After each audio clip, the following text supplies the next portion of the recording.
do want to focus, though, in the Western Conference, a rematch of last year's Western Conference Finals, and that is the Lakers, who did not duck the smoke in what was a horrible suggestion from a number of people that they tank the 7 seed to avoid Denver. Like, what? It's so asinine. I'm not even going to, I don't even want to waste my breath on it. You got to save your words, as we were saying. A little under the weather. All right. I've got back-to-back games Saturday and Sunday. I'm going to save my voice for this one. Okay. Let's focus on this Denver Lakers matchup. Lakers have lost the last 9 games against Denver. The last time they beat them was April 22.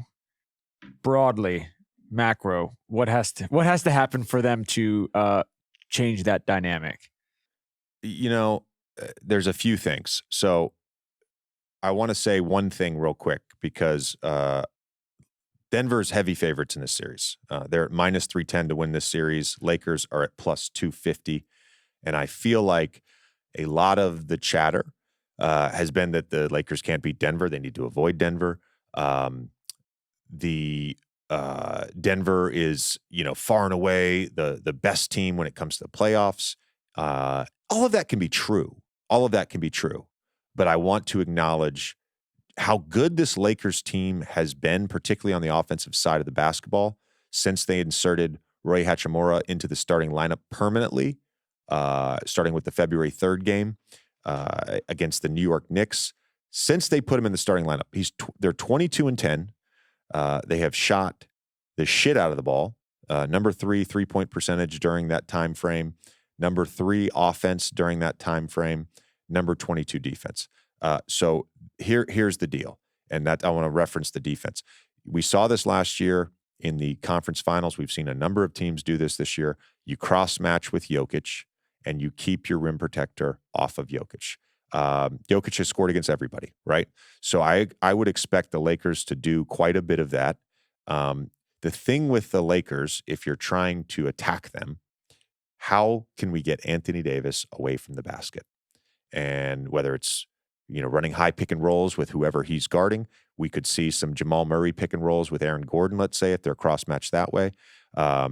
So keeping Anthony Davis in the paint, that's number one priority. Denver wants to score in the paint. They've been top 5 in points in the paint pretty much the whole season. They're not a high-volume 3-point shooting team. They're not a high-pace team. They want to milk the clock, execute, and get baskets in the paint. That is what they do. Keep Anthony Davis in the paint. That's number 1. Number 2, you got to look for margins here. Where can we exploit the margins? If I'm the Los Angeles Lakers, I need to get LeBron James out in transition. I need transition buckets. The shooters, Austin Reeves, Taurean Prince, Hachimura, of course, D'Angelo Russell, who's had an incredible season. They have to shoot the ball well. Again, Denver, good 3-point shooting team, not a high-volume 3-point shooting team. Can they win the 3-point battle? There. Fast break. Can they win that? There. And then, of course, with the Lakers, it's part of the discourse. This is a team that doesn't foul, and they are trying to get to the basket as well. They get fouled a lot. So if they can win the free throw battle per usual, those 4 factors right there, that's what I'm looking at in this series. You mentioned D'Angelo. Do you view him, this was the case in the playoffs last year as well, as a little bit of a, X factor, a little bit of a test in terms of how he goes, the team goes? I do for sure. I think depending on, different matchups in the playoffs, I would expect Austin Reeves to take a lot of the Jamal Murray assignment. He's a little bit bigger. That's what they've done a lot this year against guys like Jamal Murray. With the starting group, they put Austin Reeves on him. So the question becomes, how does Denver sort of target hunt with D'Angelo Russell? Can he battle defensively and stay on the floor? Because his offense, his playmaking, his ability to run pick and roll, let LeBron rest, his ability to spot up and shoot, catch, and shoot threes, shoot off the dribble, all that stuff. It's so important for the Lakers. So he's absolutely the X factor. The question is, when it's crunch time and it comes down to, can we guard the Jamal Murray, Nikola Jokic 2-man game, end of game, can D'Angelo Russell stay on the floor? I was going to ask about, broadly in the playoffs, sort of the the Keon Ellis's, if you will, the guys who are going to have an impact that, we saw it last night with Batum, but like the guys are going to have an impact that we're not necessarily talking about right now. One guy I wanted to bring up in this series was Gabe Vincent, who did a good job on Murray in the finals last year. Do you feel like if the Lakers are really going to have a chance, where some of this advantage might just be is this depth? I mean, we talked about that being a worrisome area for Denver going into the season, losing Brown and just like having a little. And I think they've answered that a bit. Yeah. But just the fact that the Lakers can throw out guys like Gabe, even throw out guys like Dinwiddie, they don't need too much from them. But if you're spotting your starters in these minutes with, veterans who've been there before, who've played in the finals before. I personally don't worry too much or get caught up in the depth factor per se, because playoff rotations are so different. Great example of that is the Denver Nuggets last year, who played different guys as the backup five all season. And they lost all those minutes, and then they get to the playoffs, which we saw the other night, and they've done it a couple times this season, not a ton. I think it's been like around 7 to 10 games they've used Aaron Gordon as the backup five. They're going to use Aaron Gordon as the backup five, right? So I think with the Lakers, as it relates to the Lakers, it's how are we managing the non-LeBron minutes?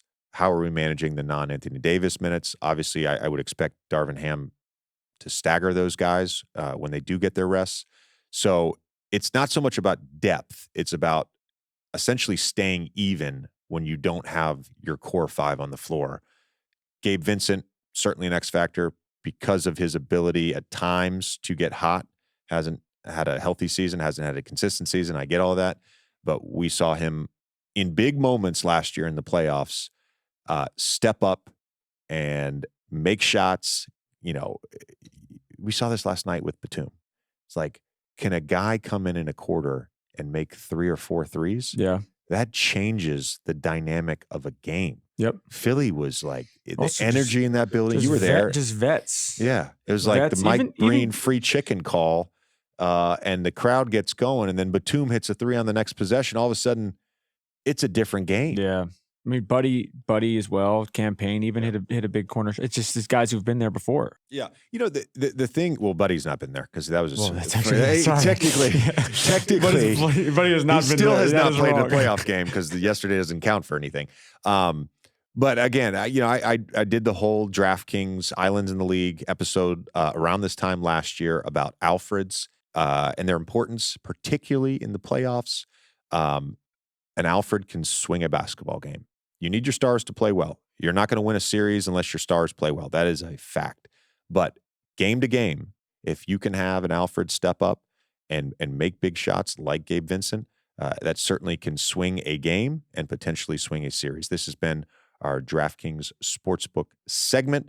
The NBA season is in full swing, and when I can't get enough of the action on the court, I spice things up betting on DraftKings Sportsbook, an official sports betting partner of the NBA. Download the DraftKings Sportsbook app and use code JJ. New customers can bet $5 to get $150 instantly in bonus bets only at DraftKings Sportsbook with code JJ. The crown is yours.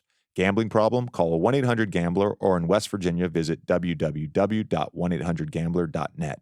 In New York, call 877-8-HOPE-NY or text HOPE-NY 467-369. In Connecticut, help is available for problem gambling. Call 888-789-7777 or visit ccpg.org. Please play responsibly. On behalf of Boot Hill Casino and Resort in Kansas, 21 plus, age varies by jurisdiction, void in Ontario. Bonus bets expire 168 hours after issuance. See dkng.com/bball for eligibility and deposit restrictions, terms, and responsible gaming resources.